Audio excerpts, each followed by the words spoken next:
د میدان وردګ ولایت ورزش امریت او نرخ ولسوالۍ مسؤلینو له لوري د ولسونو اتحاد یووالي او ورزش لوري ته د ځوانانو هڅولو په موخه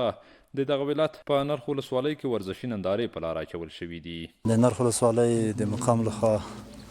او د میدان وردګ ولایت د ورزش د امریت په مالي ملاتړ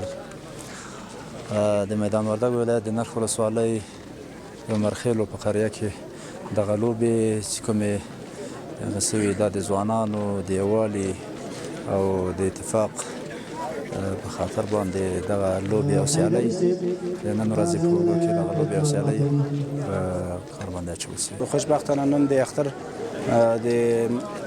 په مناسبت باندې نمایشات ترسره شول. د لوی اختر چې په دغه نمایشاتو کې ګڼ شمېر مختلفو رشتو برخه اخیستې وه او په ښه توګه باندې خپل نمایشات ترسره کړل.